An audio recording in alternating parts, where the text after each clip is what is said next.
విజయవాడలో police commissioner Gautam Sawang మాట్లాడుతున్నారు. Live ద్వారా చూద్దాం. వరకు కాల్స్ సుమారుగా 4000 కాల్స్ పోలీస్ డిపార్ట్మెంట్కి వచ్చినాయి when this child was missing. So that is the kind of response. So I really we are happy today. We are able to feel good that the child was recovered is mainly because public support, public participation, and also of course I thank the media.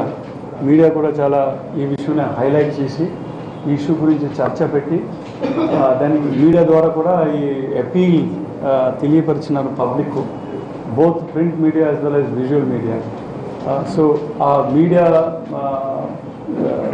Appeal చూసి ప్రజలు స్పందన వచ్చి ప్రజలే ముందుకు వచ్చి పోలీస్కి tip of ఇవ్వడము, దానివలన we were able to be successful. So I again would like to thank the people, the public of state of Andhra Pradesh. ప్రత్యేకంగా ఈ విధంగా ప్రజల సహకారం ఉంటే police can really achieve and police can really deliver to the levels of the public's expectation. So I once again appeal for public support and public assistance whenever such cases are reported. And one more thing which I would like to reiterate, నేను ఇది ఒక విషయం చెప్పిన తర్వాత I will take questions. This hospital, the facilities in this hospital is one of the best facilities in as far as SCNU, what is that? SNCU. That is the National Care Unit. If there is any complication of a child soon after birth, the kind of equipment, kind of facilities they have, it is one of the best facilities. It is better than many corporate hospitals. And even I myself personally have seen many hospitals, not only in India but outside in the country also. Facilities wise, equipment wise, it is one of the best. It is only that the human element which needs improvement. Systems and processes దాంట్లో మనం improve చేయాలి. Otherwise facilities wise I must say this government has really improved it to this stage, but there are something more to be done in terms of security and safety. So security, safety ante the various other processes, like generally in our society we are all very accommodative. ఇప్పుడు బయట if you say any other corporate hospital or if you go abroad in foreign countries, access control is very very strict. So they use technology, particularly biometrics, then they use like CCTV camera systems, physical barriers, then they will be using RFID taggings where identity is established. So but in our country generally we are little accommodative ante how do you say in Telugu, సర్దుకుంటారు. Correct. So దానివలన ఏమవుతున్నారంటే they take advantage. But I understand that systems are going to be improved. This is a process. Equipment facilities రూపంగా చాలా బాగానే ఉంది, కానీ ఈ processes improvement అది ఇట్స్ ప్రోగ్రెసివ్ అనమాట. So that's my observation, that is the observation of our investigation so far. So further details I will request my colleagues to give you about this case. If you have any other questions I would like to take, because Nizamabad జిల్లా చుక్కాపూర్లో దారుణం జరిగింది. Inter చదువుతున్న విద్యార్థినికి ఓ యువకుడు పురుగుల మందు తాగించాడు. రోడ్డుపై వెళ్తున్న విద్యార్థినికి పురుగుల మందు తాగించిన యువకుడు వెంటనే పారిపోయాడు. విషయాన్ని కుటుంబ సభ్యులకు చెప్పడంతో బాధితురాల్ని ఆసుపత్రికి తరలించారు. ప్రస్తుతం విద్యార్థిని కామారెడ్డి ఆసుపత్రిలో చికిత్స పొందుతోంది. పాఠశాలలో ఫుడ్ పాయిజన్ జరిగితే ఆహారం తీసుకున్న వారందరికీ ఆరోగ్య సమస్యలు రావాలి. నీరు కలుషితం అయినా అలాగే ఉండాలి. కానీ విచిత్రంగా ఆడపిల్లలకు మాత్రమే అనారోగ్య సమస్యలు తలెత్తున్నాయి. పశ్చిమ గోదావరి జిల్లా ఆకివీడు మండలం చినకాపవరం జెడ్పీ హైస్కూల్లో ఈ వింత పరిస్థితి చోటు చేసుకుంటోంది. గత 10 రోజులుగా స్కూల్ విద్యార్థులు అస్వస్థతకు గురవుతున్నారు. కడుపు నొప్పి, వాంతులతో కళ్లు తిరిగి పడిపోతున్నారు. హైదరాబాద్లో మిస్ అయిన చిన్నారి వైష్ణవి క్షేమంగా ఉంది. వైష్ణవి ఆచూకీ కాకినాడలో దొరికింది. నిన్న సాయంత్రం హైదరాబాద్ ఓల్డ్ ఎమ్మెల్యే క్వార్టర్స్ దగ్గరలో నివాసం ఉండే శరణప్ప కుమార్తె వైష్ణవి అదృశ్యమైంది. నారాయణగూడలోని ముత్యాల్బాగ్లో ఉన్న జీపీఆర్ స్కూల్లో 1వ తరగతి చదువుతోంది వైష్ణవి. 5వ తరగతి చదివే మాధవితో కలిసి స్కూలుకు వెళ్లినట్టు సీసీటీవీ ఫుటేజ్లో తెలిసింది. దీంతో వైష్ణవి తల్లిదండ్రులు పోలీసులకు ఫిర్యాదు చేశారు. మాధవి తరచూ కాకినాడ వెళ్తుండటంతో కాకినాడ పోలీసులను హైదరాబాద్ పోలీసులు అలర్ట్ చేశారు.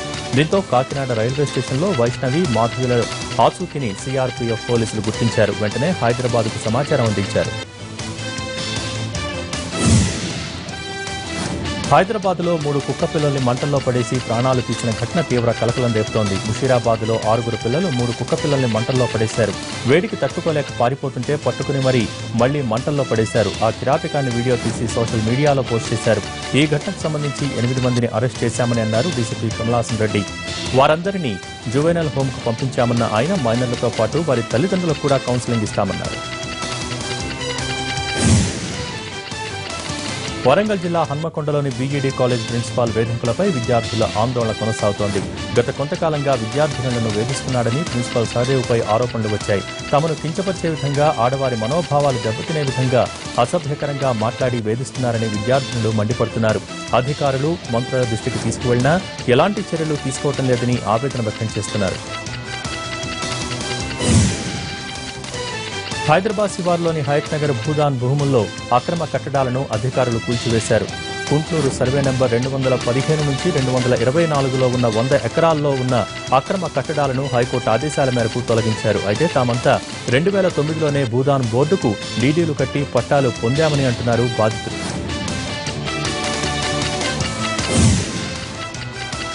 వరంగల్ జిల్లాలో ఓ పూజారి ఆత్మహత్యాయత్నానికి పాల్పడటం కలకలం రేపుతోంది. నగరంలోని భద్రకాళి దేవస్థానం సమీపంలో గల అయ్యప్ప ఆలయంలో గత కొన్ని సంవత్సరాలుగా పనిచేస్తున్నారు పూజారులు. అయితే ఎండోమెంట్ అధికారులు ఆ గుడిని తమ అధీనంలోకి తీసుకున్నారు.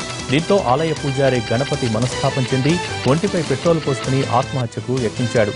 స్థానికులు గమనించి వెంటనే ఆసుపత్రికి తరలించారు. దేవాదాయ శాఖ తీరుతో తాము ఉపాధి కోల్పోయామని ఆవేదన వ్యక్తం చేస్తున్నారు అర్చకులు. అనంతపురం జిల్లాలో మరోసారి పాత కక్షలు భగ్గుమన్నాయి. చంద్రబాబు నగర్లో 2 వ్యక్తులు దారుణ హత్యకు గురయ్యారు. మృతులు రౌడీ షీటర్లు గోపీనాయక్, వెంకటేష్ నాయకులుగా గుర్తించారు. దీనిపై పోలీసులు కేసు నమోదు చేసి మృతదేహాలను పోస్టుమార్టం నిమిత్తం ప్రభుత్వ ఆసుపత్రికి తరలించారు. పనికిరాని విదేశీ కరెన్సీ నోట్లను ఎక్కువ ధరకు అమ్మే ప్రయత్నం చేస్తున్న ఓ ముఠాను వలపన్ని పట్టుకున్నారు హైదరాబాద్ పంజాగుట్ట పోలీసులు. 1986 నుంచి 89 వరకు బ్రెజిల్లో చెలామణిలో ఉన్న కరెన్సీ నోట్లను కేవలం 35,000కు కొన్న ఓ బృందం వాటి విలువ కోట్లల్లో ఉంటుందని మభ్యపెట్టి 35 లక్షలకు అమ్మే ప్రయత్నం చేసింది. అయితే దీనిపై పోలీసులకు సమాచారం అందడంతో ముఠాలోని 5గురిని అరెస్ట్ చేశారు. పరారీలో ఉన్న మరో నిందితుడి కోసం గాలిస్తున్నారు. చిత్తూరు జిల్లాలో టాస్క్ ఫోర్స్ పోలీసుల మీద తిరగబడ్డారు ఎర్రచందనం దొంగలు. రాళ్ల దాడిలో ఓ కానిస్టేబుల్ చేతికి గాయమైంది. దీంతో పోలీసులు గాల్లోకి కాల్పులు జరిపి 2 కూలీలను అదుపులోకి తీసుకున్నారు.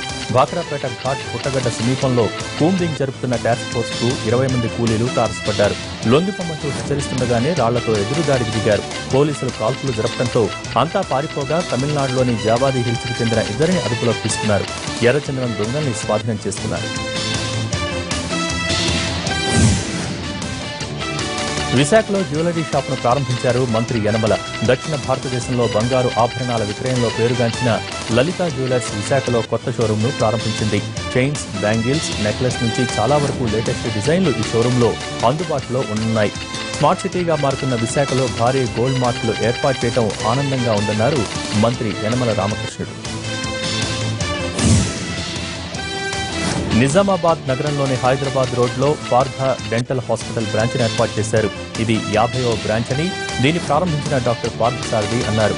4 రోజుల పాటు ఉచిత వైద్యం అందిస్తామని, తక్కువ ఫీజుతో సామాన్యులకు వైద్యం అందుబాటులో ఉంచుతామని అంటున్నారు డాక్టర్ పార్థసారథి.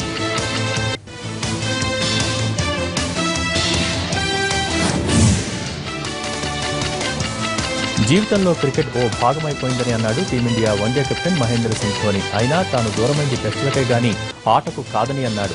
సాధారణంగా క్రికెటర్లకు ఆ మత్తు అంత త్వరగా తగ్గదని, అందుకే రిటైర్ అయిన వాళ్లు సెలెక్టర్లుగానో కోచ్లుగానో గ్రౌండ్లోకి అడుగు పెడతారని చెప్పాడు. తాను మాత్రం కుటుంబం కోసం ఎక్కువ సమయాన్ని కేటాయించేందుకే టెస్టుల నుంచి తప్పుకున్నానన్న ధోని పూర్తిగా రిటైర్ అయిన తర్వాత మళ్లీ వేరే రోల్ను తీసుకోనని తేల్చి చెప్పేశాడు.